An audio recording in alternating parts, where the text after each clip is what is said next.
Carl Jung, the Swiss psychiatrist and founder of analytical psychology, once said, "The greatest burden a child must bear is the unlived life of the parents." But in today's world, it's not just parents casting shadows, it's society itself. We're surrounded by comfort, flooded by distractions, and taught that struggle is something to avoid. But Jung warned us, when we run from discomfort, we run from ourselves. This video isn't just about Jung, it's about you. And why modern life might be making you softer, weaker, and less whole.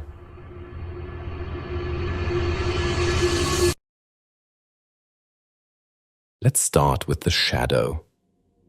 In Jungian psychology, the shadow is everything you repress. Anger, jealousy, desire, ambition. The parts of you that don't fit the image you project. In traditional societies, people confronted danger, death, and existential questions head-on. These trials forced them to integrate their darker impulses, to mature. Today, we're encouraged to avoid anything negative. We get likes for fake positivity. We're told that anger is toxic, competition is dangerous, and masculinity or assertiveness is problematic. Jung once said, "One does not become enlightened by imagining figures of light, but by making the darkness conscious." Your weakness begins when you deny the shadow. You don't eliminate it. You disown it. And that disowned self starts to control your behavior through anxiety, insecurity, passive aggression, and compulsive behavior.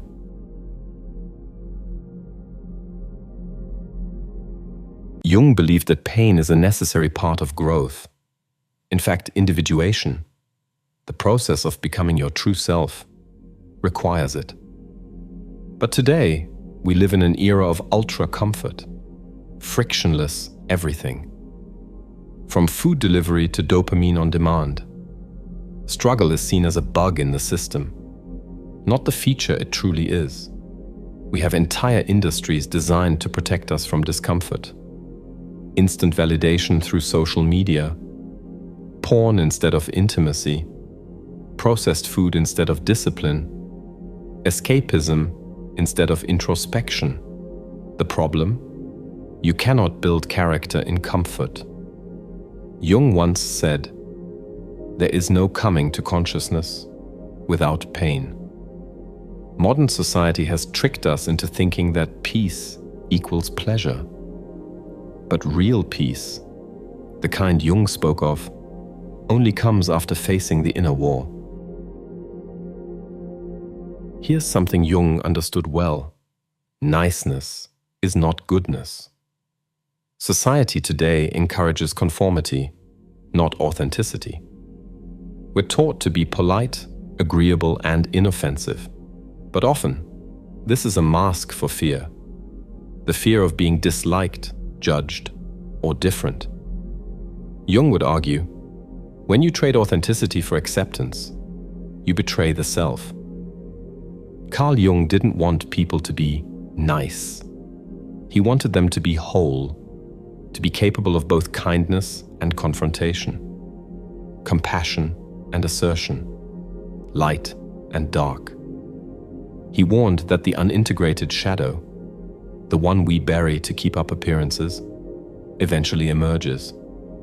And when it does, it often manifests in destructive ways: addiction, anxiety, nihilism, resentment, violence. Jung once said, "People will do anything, no matter how absurd, to avoid facing their own souls." Jung's concept of individuation was revolutionary. He believed your life's purpose was to become fully yourself, to bring your conscious and unconscious mind into harmony. But that journey requires solitude, self-reflection, and resistance against societal conditioning. Unfortunately, modern culture is built to distract you from that journey. We are constantly stimulated but never satisfied, surrounded by people, but deeply lonely, connected to everything, but estranged from ourselves. Individuation demands that you stand apart, that you reject the herd when it clashes with your inner truth. But society doesn't reward that. It punishes it. That's why so many never truly grow up. They stay stuck in adolescence, blaming others, avoiding pain, and chasing validation. Jung once said, "Until you make the unconscious conscious, it will direct your life and you will call it fate." So how do you reverse this? How do you become strong in a society that rewards weakness? Step 1. Face your shadow. Journal. Reflect. Admit what you hide. Not to shame yourself, but to integrate it. Step 2. Seek out discomfort. Cold showers. Hard conversations. Physical discipline. Emotional honesty.